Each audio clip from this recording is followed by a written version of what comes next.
हमारे लीडर बूढ़े हो रहे हैं और जो जितनी सलाहियतें उनमें उनमें उन्होंने बहुत कुछ जेल में पड़ा। मुझे अभी रिसेंटली पैगाम मिले हैं अपने लीडर के कि वो अंदर बैठ के भी कुछ ज़बरदस्त किस्म की मनसूबासाजी कर रहे हैं और वो परेशान नहीं है, बड़े खुश हैं। अभी फ़िलहाल मुझे दूर-दूर तक नज़र नहीं आता कि खान आ रहा है। ये जितने भी बंदे अगर आपको ये कहते हैं ना मेरी पार्टी से या इधर-उधर से, मेरे ख्याल में ये रॉन्ग नंबर्स हैं। पीटीआई का वर्कर सिर्फ और सिर्फ अच्छी लीडरशिप मांगता है, जैसे मेरा खान है। मेरा लीडर देखे कितना ज़बरदस्त उसके इक़दामात है किसी भी चीज़ के ऊपर। आप इकोनॉमिक वो सिचुएशन ले लें, उस वक्त फिस्कल ईयर वो देख लें जो 2019 का था, और फिर अभी आप देख लें 2022 से लेके थ्रू आउट अभी देख लें कि किस तरह इकोनॉमी किधर जा रही है। इस वक्त मुल्क मुकम्मल तौर पर खसारे में जा रहा है। वो फोटोग्राफी कराने जाती है, आपको पता है वो उसको मॉडलिंग में होना चाहिए, फोटो शूट कराने चाहिए, उसका कोई इधर सियासत में काम नहीं। मेरी सोच MP MNAs या फिर ओहदों के से हट गई हुई है। मेरा सिर्फ मिशन अब ये है कि मैं अपने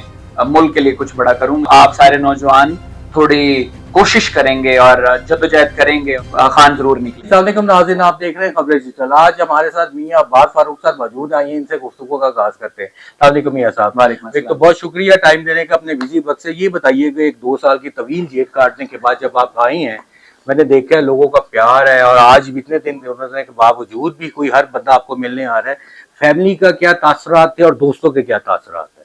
ऑब्वियसली आप इतनी लंबी एक कैद काट के जिसमें ना मैं किसी दोस्त को मिला हूँ, ना मैं अपनी किसी फुप्पी ताया मासी किसी को भी नहीं मिला, तो अल्लाह का शुक्र है सारे दोस्त मिले हैं। और मैं अभी तक कई दिनों से ठीक से सो भी नहीं सका, 2-3 घंटे की नींद हो रही है। और अपने सारे दोस्तों से बस फैमिली को भी इसी के अंदर से टाइम देना है। और जितने दोस्त हैं, ज़ाहिर बात है मुझे पता है कि बहुत सारे दोस्तों ने कुर्बानियाँ दी और बड़ी मोहब्बतें हैं, तो मुझे उनको मस्ट मिलना होता है।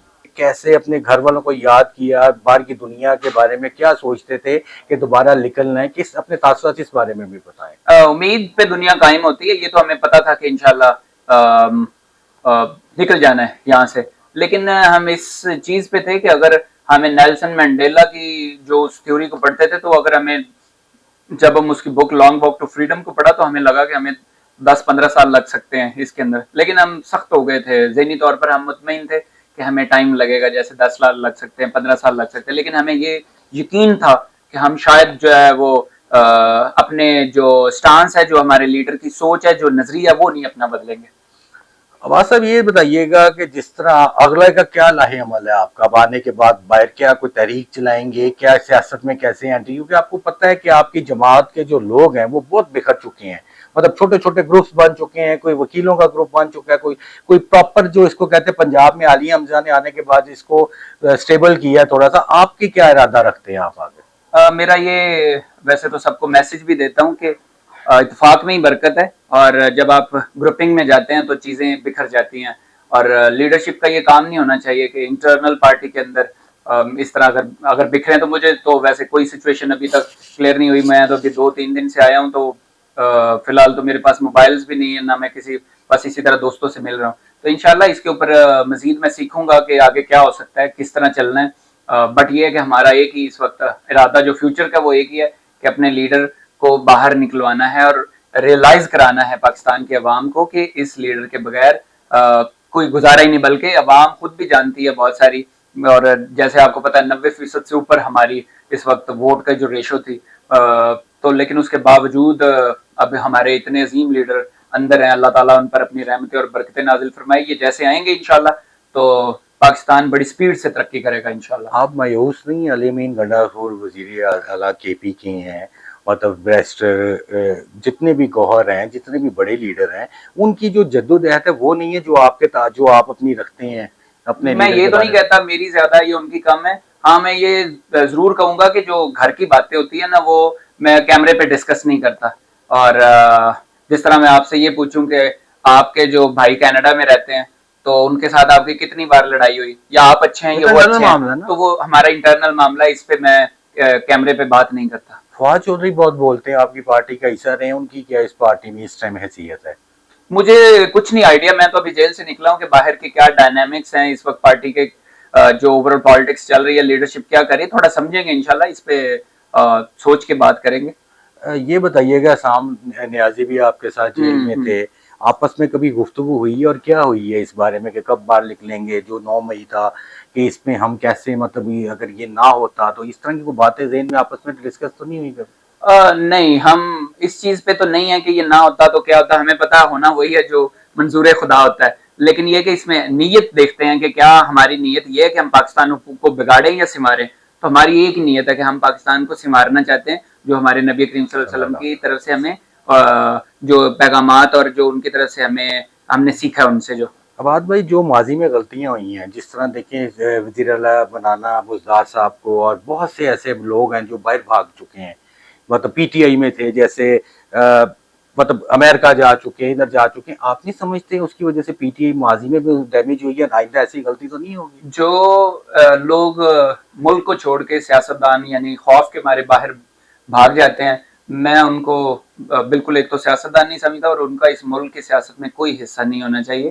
क्योंकि आपको जब आप खौफ और खतरे की वजह से आप बाहर भागे, आप अगर या तो सियासत ही छोड़ दें, अगर आप सियासत आप छोड़ चुके हैं तो फिर आपको दोबारा वापस नहीं आना चाहिए कि अगर आपने सियासत ही छोड़ दी है तो ये आप मुल्क ही ना छोड़ें।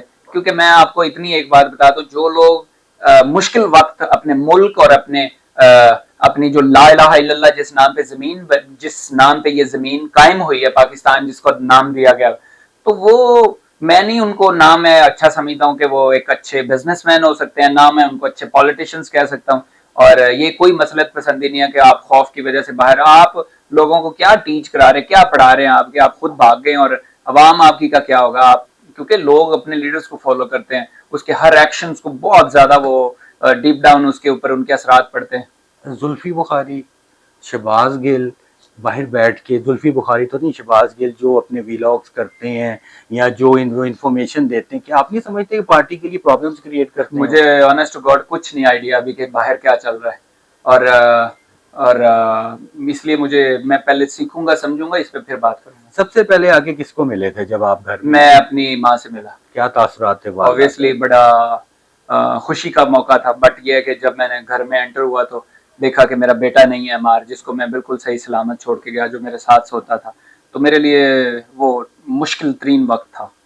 ये बताइएगा, क्या नाम है, इमरान खान के बारे में आप कहते हैं जदोजहद करेंगे, इसका लाहे अमल बने, कैसे पार्टी को इकट्ठे करेंगे, किन किन लोगों को लेके आएंगे?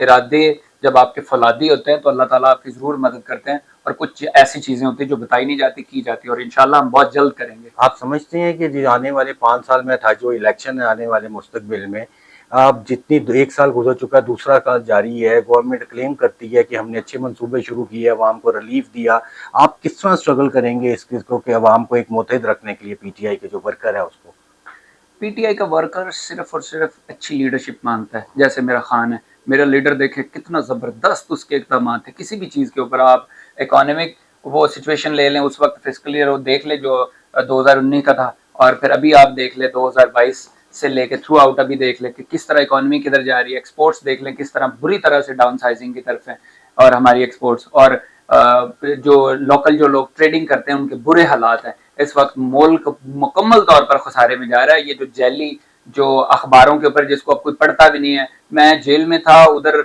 अक्सर हमारे ऊपर कोई चीज पैकिंग में आ जानी या कुछ ऐसे, अगर हमारा कोई होता है वो नान रोटी वगैरह पैक आनी है, तो हमने देखना कि अखबार का जो 99% जो एरिया है वो सिर्फ इनके जो इस पपेट गवर्नमेंट के जो मैंडेट जो चोरी किया वो उस गवर्नमेंट के इश्तेहारात लगे होते, ऊपर तस्वीरें लगी हुई, और इनके जो बड़े बड़े डकैत हैं उनकी तस्वीरें लगी हुई हैं। पंजाब में भी नून लीग की गवर्नमेंट है, फेडरल में भी नून लीग की गवर्नमेंट है। जिस तरह आपने कहा कि ये इश्तिहारात और ये आप जेल में भी देखते रहे जिसमें रोटी ब्रेड आपके पास आती रही है, आज भी वज़ीर आला पंजाब मरियम नवाज साहिबा ने बाजार में जाके लोगों से आटे सब्जी का भाव पूछा है, तो आप इस बारे में क्या? वो फोटोग्राफी कराने जाती है, आपको पता है, वो उसको मॉडलिंग में होना चाहिए, फोटो शूट कराने चाहिए, उसका कोई इधर सियासत में काम नहीं है, ना उसको धेले का बिजनेस आता है, ना वो किसी चीज को जानती नहीं, ऐसे ही बस वो फोटो शूट के लिए आई हुई और कुछ नहीं। आपको वाकई लगता है कि ये लोग चेंज ला सकते हैं? क्या ये लोग और इस जैसे और बिलावल जैसे चेंज लाएंगे?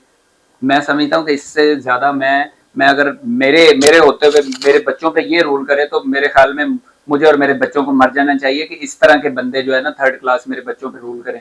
इस मुल्क का एक बच्चा भी तैयार नहीं है कि इस तरह के लोग, आप देखें कि जब मैंडेट ही चोरी किया हुआ है वो, मतलब कोई बंदा एक्सेप्ट ही नहीं करता, उसके बावजूद आप आए हुए हैं, तो फिर कौन इनको एक्सेप्ट आने करेगा? वाले वक्त में किस हल्के से इलेक्शन लड़ने का इरादा रखते हैं? मैं इलेक्शन लड़ने से मेरी सोच बाला तरह कुछ और है। मेरी सोच एमपी एमएनएस या फिर कोई ओहदों के से हट गई भी है। मेरा मेरा सिर्फ मिशन अब ये है कि मैं अपने मुल्क के लिए कुछ बड़ा करूं। मुझे कोई इलेक्शन से या इससे चीजों से गर्ज नहीं। सीनियर लीडरशिप को, जूनियर लीडरशिप को, नौजवान जो पीटीआई का वर्कर है उसके लिए क्या मैसेज है आपका? उनके लिए ये मैसेज है कि हमारे लीडर बूढ़े हो रहे हैं और जो जितनी सलाहियतें उनमें उनमें उन्होंने बहुत कुछ जेल में पड़ा। मुझे अभी रिसेंटली पैगाम मिले हैं अपने लीडर के कि वो अंदर बैठ के भी कुछ ज़बरदस्त किस्म की मंसूबा साजी कर रहे हैं और वो परेशान नहीं है, बड़े खुश हैं कि उन्होंने अल्लाह ताला को मज़ीद स्टडी किया, कुरान की किताबें पढ़ के और फिर उसको तर्जमा उसका और तफसीरें पढ़ के वो बड़ा डीप डाउन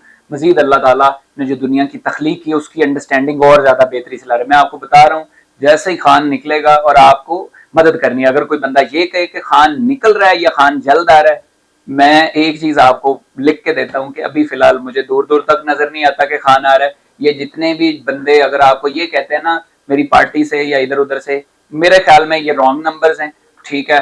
और मुझे सिर्फ एक चीज नजर आती है कि खान अभी नहीं आ रहा, ये सिर्फ इसलिए कि अवाम चुप हो जाए, उनको चुप कराने का ये एक तरीका है। क्योंकि हम जब जेल में थे तो हम इस चीजों को बहुत बड़ा डीपली ऑब्जर्व कर रहे थे, तो मुझे नहीं नजर आता कि खान अभी आएंगे, क्योंकि खान के लिए हमें जदोजहद करनी पड़ेगी। वो फिर आएंगे, रियलाइज कराना है कि खान के अलावा कोई दूसरा लीडर हम एक्सेप्ट न करते हैं, न कर सकेंगे। आई एम श्योर इंशाल्लाह अगर आप सारे नौजवान थोड़ी कोशिश करेंगे और जदोजहद करेंगे और अमर बिल मारूफ के काम पे चलेंगे तो आई एम श्योर खान जरूर निकलेंगे। आपका वक्त कीमती है, दोस्त आपका वेट कर रहे हैं। मुझे जाते जाते ये बात जरूर बताइएगा, जिस तरह आपने बोला कि ये जो आपके लीडर का भी खान बाहर नहीं आ रहा, बानी पीटीआई जो है, आपके पिछले 1 साल से हम भी सुनते आ रहे हैं, हर कोई लीडर उठता है आपका बयान देता है जी इमरान खान 1 हफ्ते में बाहर आ रहा है, वो चाहे कोई भी हो, नाम मैं नहीं लेता।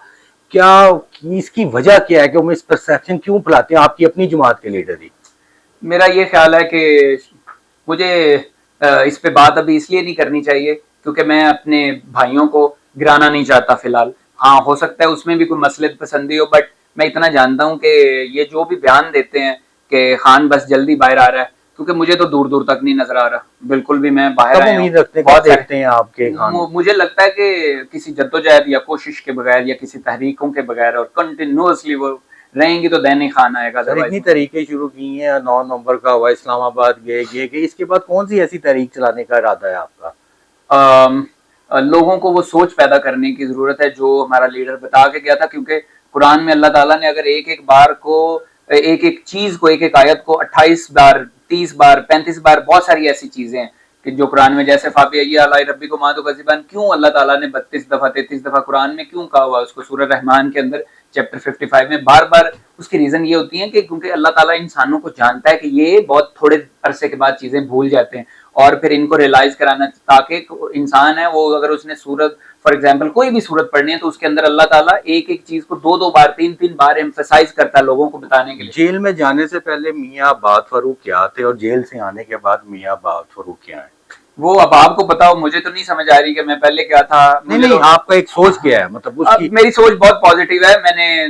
मैं अगर आप मुझसे ये पूछे कि मैंने काम वहां पे क्या, ये कह सकते हैं, मुझे ये नहीं पता, बट काम के अंदर मैंने वहां पे स्टैट्स पढ़े हैं, मैंने दीन पढ़ा है, मैंने दुनिया की बड़ी बड़ी लीडरशिप, जैसे नबी करीम सल्लल्लाहु अलैहि वसल्लम तो वो हमारे लीडर एक दीन के लिहाज से, बाकी उसके अलावा जितने विंस्टन चर्चिल है या फिर उसके बाद पान इन द गेम्स वाले हैं, और फिर लूसीफेरियंस को बड़ा स्टडी किया है, फिर नेपोलियंस को बड़ा पढ़ा है, नेपोलियन को, फिर जितने बड़े बड़े हिटलर की आइडियोलॉजी पढ़ी है, फिर उसके बाद इसराइल के ऊपर मैंने बहुत सी किताबें पढ़ी हैं, फलस्तीन के इस मैटर के ऊपर बहुत पढ़ी हैं। क्या ऐसे रीजंस हैं कि इनमें सेटलमेंट नहीं हो रही?